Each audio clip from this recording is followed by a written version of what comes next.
The rain began to fall just past 7 in the evening, a slow, deliberate drizzle that carried the weight of an Oklahoma thunderstorm's quiet menace. It wasn't the kind of storm that roared in with fury. It crept, like a predator stalking, through the tall grass, patient and inevitable. My wife, Emily, and our 2 kids, Sophie and Ethan, were away for the weekend, visiting her sister in Little Rock. As a high school history teacher, my days were a cacophony of teenage chatter, ringing bells and the endless shuffle of papers. So I relished the prospect of solitude. The house, a modest 2-story nestled on the edge of a dense wooded area, felt like a sanctuary when empty. I brewed a steaming mug of chamomile tea, its floral warmth curling around my fingers, and settled onto the worn leather couch with a towering stack of ungraded essays. The storm outside provided a rhythmic soundtrack, distant thunder rolling like a low growl, rain pattering softly against the windows, a natural symphony that promised a night of peace. The power flickered once, a brief stutter in the overhead lights, but it held steady. I barely noticed. Our house, built sturdy in the 1970s, had weathered fiercer storms than this. The backyard, a sprawling 50 feet of open grass that melted into a thick line of pines and oaks, was briefly illuminated by jagged flashes of lightning. Each burst lit the world in stark white, like a photograph capturing a moment too fleeting to trust. I was halfway through grading an essay on the Civil War when a particularly bright flash drew my eyes to the sliding glass doors that faced the backyard. There at the edge of the tree line stood a figure. Motionless as if carved from the shadows themselves, he was a silhouette against the swaying trees. My breath caught. I blinked, waiting for the next flash to confirm what I'd seen. Nothing, just the trees bending under the weight of the wind, their branches clawing at the sky. I laughed softly, a nervous chuckle, and rubbed my eyes. Too many late-night horror movies, I told myself. A trick of the light, a reflection on the glass. I forced my focus back to the essays, but a knot of unease tightened in my chest. Another flash. He was there again, closer now, maybe 40 feet from the house. The lightning painted him in fleeting detail. Tall, unnaturally thin, his shoulders narrow and slightly hunched. His arms hung limp at his sides, longer than they should have been, swaying slightly as if caught in a breeze that didn't exist. My heart thudded. I stood, abandoning the essays, and crossed to the glass doors, my reflection pale and distorted in the dark pane. I flicked on the backyard floodlight, its harsh beam slicing through the rain. The yard was empty, just wet grass and wind-tossed branches. No figure, no footprints, no sign of life. I drew the heavy curtains, shutting out the night, but the unease clung to me like damp cloth. I made a circuit of the house, checking locks, windows, the garage door.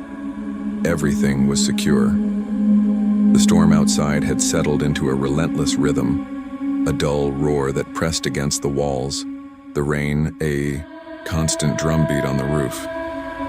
I told myself I was imagining things, but my body didn't believe it. My neck prickled, my pulse refused to slow. Another lightning flash.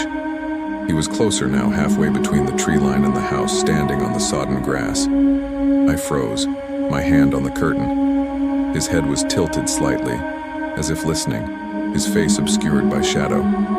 I locked the sliding glass door, the click loud in the quiet house. I checked the front door, the garage, every window, my footsteps echoing in the stillness. I even texted Emily, my fingers fumbling over the keys. All good here, just a stormy night. Miss you. Guys? I didn't mention the figure, no need to worry her. But with every flash of lightning, he was closer, 30 feet, 20. Then just beyond the patio, his silhouette stark against the concrete. I could make out more now. His coat, dark and slick with rain, his posture unnaturally still. His arms, too long, dangled like they didn't belong to him. I turned off the living room lights, then the kitchen, plunging the house into darkness. Maybe if he couldn't see me, he'd leave. I grabbed my old wooden baseball bat from the hall closet and retreated to the laundry room, the smallest space in the house, where I could hear everything. I sat on the cold tile floor, flashlight in one hand, bat in the other, and waited. The power went out. The house was swallowed by silence.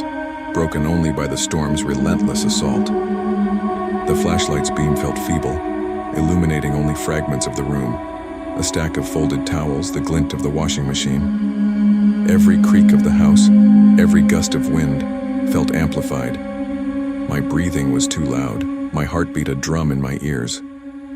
I thought I heard the back gate creak open, a faint metallic squeal followed by the soft thud of footsteps on the wooden deck.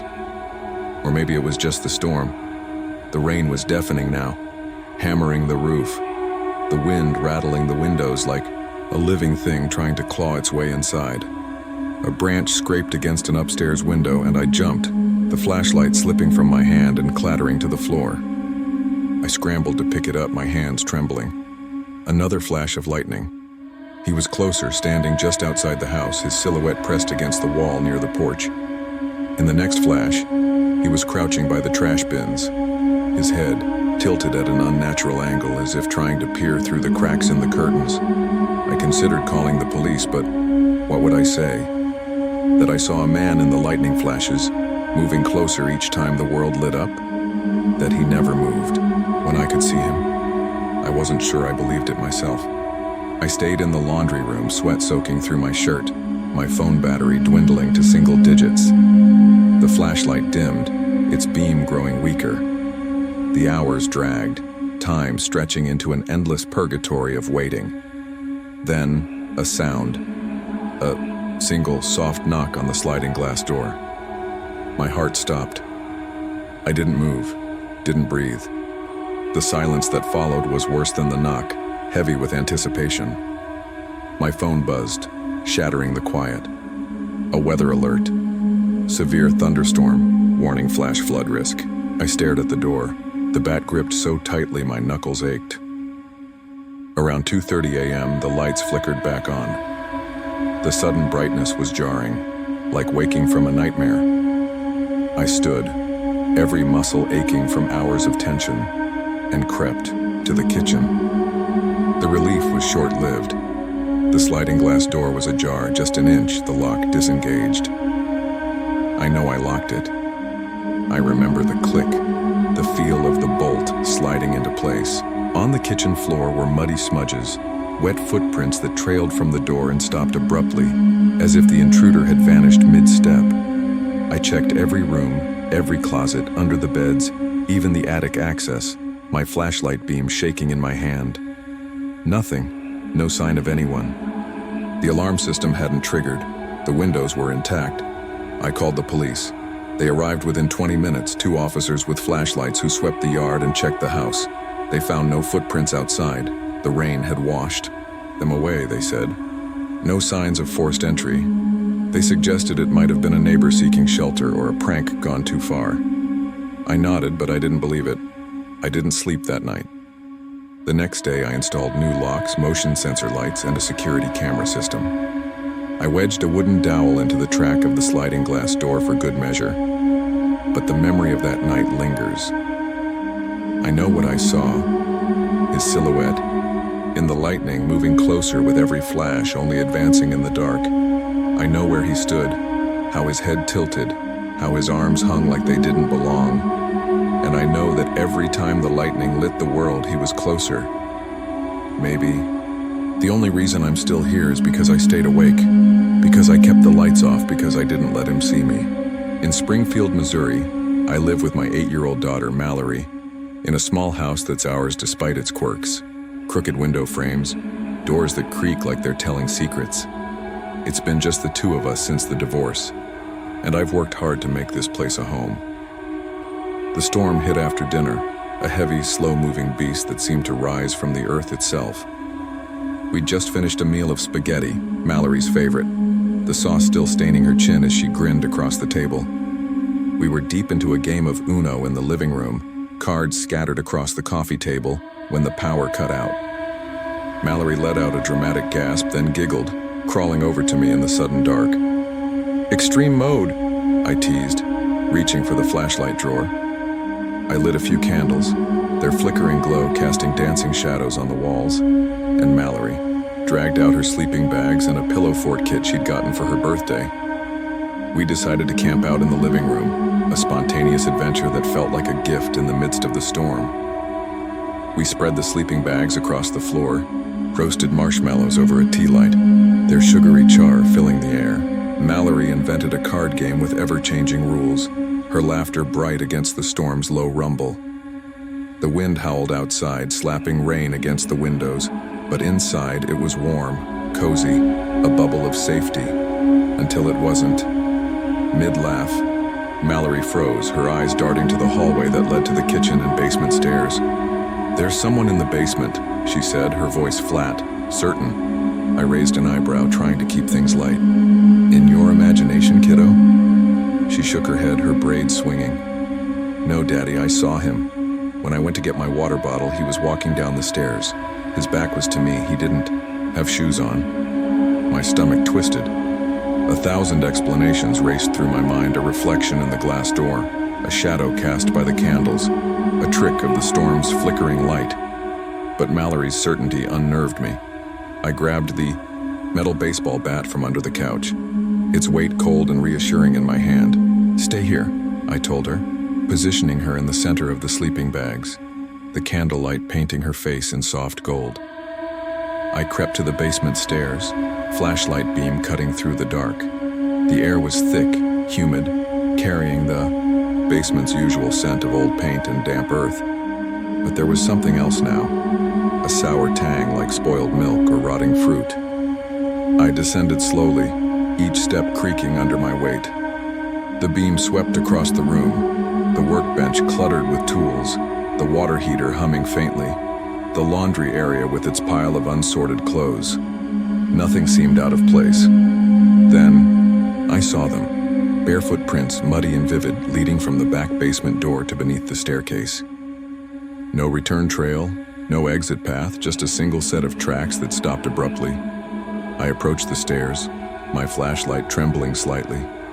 Underneath, there was nothing but the usual clutter: boxes, paint cans, a plastic bin of Christmas decorations. I searched every corner behind the furnace, inside the crawl space, my heart pounding as I forced myself to look into the shadows. Nothing. Back upstairs, Mallory sat cross-legged in her sleeping bag, her flashlight aimed down the hallway like a sentinel. I forced a smile. "Just your imagination, kiddo. Maybe the candlelight played tricks." She didn't argue, but she zipped her sleeping bag up to her nose, her eyes wide. I didn't sleep that night, the bat resting across my lap, my ears straining for any sound beyond the storm's roar. The next morning, the storm had passed, leaving the air heavy with the scent of wet grass. I checked the yard and found disturbances in the mud near the basement window well. Not clear footprints, but enough to make my skin crawl. After work, I went to the hardware store and bought motion sensor lights and a security camera system. I installed cameras above the back door, facing the basement stairs and on the porch overlooking the backyard. I didn't tell Mallory about them. I didn't want her to worry. For a few nights, things were quiet. Mallory stopped mentioning. The man and the house felt like ours again. Then another storm rolled in, this one fiercer, the wind tearing at the trees like it had a vendetta. The power flickered and died just after 10 p.m. I tucked Mallory into her sleeping bag on the couch and went to check the fuse box in the basement, more out of habit than hope. At the top of the stairs, my flashlight caught it, fresh mud on the first step. My breath hitched. I descended, each step deliberate, the beam illuminating the same barefoot prints, wet and uneven, leading from the back door to under the stairs. But this time, there was more. A towel lay folded neatly beside the prints, and on it, an offering.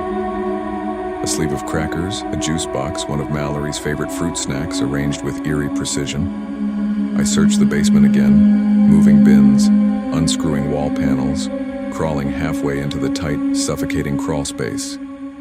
Nothing. I locked the basement door, checked every window, and called the police. They arrived quickly. 2 officers who swept the house and yard but found no trace of an intruder. They suggested it might have been a squatter seeking shelter, advised me to upgrade the locks. I sat up all night, watching the camera feeds on my laptop. At 2:11 a.m., the backyard camera caught him, thin, pale, drenched, his hair plastered to his face. He emerged from the woods, walked to the basement storm doors, and slipped inside. No footage showed him leaving. I called the police again. They returned with more officers, searched the attic, the vents, the garage ceiling panels. Nothing. Mallory started waking up screaming, saying she saw a man in the hallway outside her room, motionless, watching. I added more locks, another camera in the hallway. The next night, nothing unusual. The night after, I caught it. A tall shadow standing just outside Mallory's door, perfectly still for 9 minutes before vanishing. No door opened, no sound, no trace. That was enough. I packed our things, called a friend with a moving truck, and we were out by the end of the week. We moved to a third-floor apartment with security cameras in the hallway and a doorman downstairs. Mallory sleeps through the night now, but when it rains, she asks me to check the hallway. I always do. We never found out who he was or if he ever left. I'm a dentist in Syracuse, New York, married to Mark, also a dentist. We met in dental school, our lives a whirlwind of patience, paperwork, and the occasional stolen moment together. When Mark left for a dental conference in Boston, I looked forward to a quiet weekend alone. It was mid-January, the kind of bitter Syracuse winter that seeps into your bones. The forecast had warned of a nor'easter, but when I glanced out the window, that Friday afternoon it was just a steady drizzle, the sky a flat, unyielding gray. By 9 p.m., the drizzle had turned to sheets of icy rain, the wind howling like a living thing. I was curled up on the couch in flannel pajamas, our golden retriever, Scout, pressed against my side, his warmth a comfort. The fireplace crackled, casting a soft glow across the room. Rear window played on the TV, its suspense mirroring the unease outside. A glass of Merlot sat untouched on the coffee table, my phone charging in the kitchen. It felt like the first truly quiet evening in months. Around 10:30, a dull thud broke the rhythm of the storm. I assumed it was a branch hitting the roof. Our old gutters were notorious for catching debris.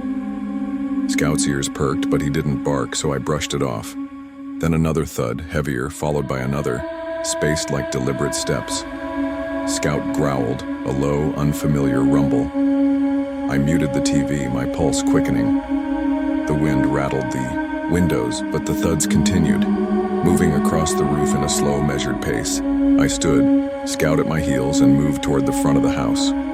The sound followed, as if tracking me, pacing the length of the roof. I told myself it was ice cracking, or an animal, a raccoon maybe, though the weight of the steps felt wrong. Scout stood in the living room, eyes fixed on the ceiling, tail rigid, nose twitching. I called the non-emergency police line, my voice steady despite the growing dread. The dispatcher was kind, promising to send an officer to check. 15 minutes later, headlights swept across the front yard. An officer knocked, his flashlight beam cutting through the icy slush as he circled the house. He found no tracks, no signs of anyone. "Probably the wind," he said with a reassuring smile. I thanked him, triple-locked the door, and left the porch light on. I stayed up, Scout glued to my side, the flashlight in my hand. The thuds didn't return, and eventually Scout relaxed, curling up at my feet. I left the downstairs lights on and took him to bed with me. The next morning, as I brushed my teeth, I noticed the attic hatch above the hallway closet was slightly ajar, a thin sliver of darkness visible. My toothbrush froze mid-stroke, foam dripping from my lips. We rarely used the attic, only for holiday decorations. I grabbed a step stool and pushed the hatch open, a cold draft spilling out carrying a musty scent, like damp fabric left too long in a forgotten corner. Flashlight in hand, I climbed up, my beam revealing dust, insulation, a tub of Christmas, lights and footprints. Faint, muddy smudges crossed the plywood floor to the attic window. The latch was broken, the window cracked open, letting in icy air. My hands shook as I backed down and locked the hatch. I called a contractor that afternoon, keeping my explanation vague. "A loose window," I said. He inspected the roof and attic the next day, confirming the window had been forced open, likely from the outside. No other signs of entry, no damage to doors or windows. I installed motion lights and cameras, moving to the guest bedroom with Scout. I couldn't sleep under that hatch anymore. When Mark returned, I told him enough to explain the cameras but spared him the full story. That night, the cameras synced to my phone and I watched the feeds obsessively. Living room, backyard, attic hatch, side yard. The storm was louder that night, thunder shaking the house, wind screaming through the trees. At 2 a.m., Scout froze in the hallway, staring up at the hatch, growling. I checked the latch every night after that, kept the motion lights on and slept with Scout close. The footprints were gone, but the feeling of being watched never left. I've always been drawn to the wilderness, the vast, untamed spaces where the world feels bigger than you. As a landscape and wildlife photographer, I chase those moments. Mist-shrouded mornings, the crunch of frost underfoot, the silence broken only by birdsong. Mount Rainier was a familiar haunt, its rugged trails and sweeping vistas a perfect canvas for my work. I planned a solo weekend to capture late summer storms, undeterred by the forecast of scattered showers. I packed my tent, a weather-resistant, tarp, backup gear, food, and water, my rain gear ready for the challenge. The primitive campsite, a mile and a half from the road, was isolated. No electricity, no rangers, just a patch of cleared ground surrounded by towering pines. I'd camped there before, drawn to its solitude. I arrived mid-afternoon, the sky already darkening with heavy clouds. I worked quickly, pitching the tarp, staking the tent, and securing my gear as the wind picked up. The rain came in sheets, drumming on the tent, the forest alive with the hiss of water on leaves. I zipped myself inside, pulled out my Kindle, and settled in, the storm's rhythm lulling me. By nightfall, the rain was relentless, the wind howling, shaking the tent. I ate a protein bar, the pages of my book glowing faintly in the lantern's light. Around 8:45 p.m., a voice cut through the storm's roar. "Hello?" It was close, just outside the tent. I froze, my heart pounding. "Hello, you in the tent?" I unzipped the flap a few inches, peering out. A man stood just beyond the lanterns, glow, wearing a tan rain jacket with a badge stitched to the chest, a flashlight in hand. He smiled, but it didn't reach his eyes. "Evening, ma'am. Park service. Just checking on campers before the storm worsens." The badge looked wrong. Printed, not embroidered. The stitching uneven. His boots were pristine, untouched by the mud that coated everything else. His flashlight was a cheap model, not the heavy-duty ones rangers carried. I kept my voice steady. "I'm fine. Got here before the rain. Hiking out tomorrow." He squinted, trying to see inside. "You alone?" I lied. "No, my boyfriend's in the other tent, checking the trailhead." His eyes flicked behind me where there was no other tent. He nodded slowly. "Good. Storms like this can bring down branches.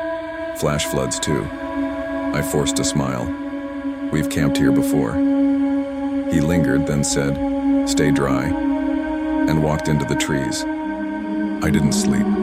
I sat with bear spray in one hand, my knife in the other, the lantern on all night. The storm raged, thunder shaking the ground. Around 3 a.m., I heard the tent zipper move, a slow, deliberate parting of fabric. I gripped the knife, my breath shallow. Through a tiny gap in the tent wall, I saw him, kneeling by the flap, his hand hovering over the zipper, watching. I shifted, the sleeping bag crinkling, and he stood, backing into the trees. For the next hour, I heard him, sticks snapping, something brushing the tent. When I turned off the lantern, the sounds grew closer. When I turned it back on, they stopped. I called out. I contacted the ranger station. "They're coming." No response, just the rustle of wet leaves.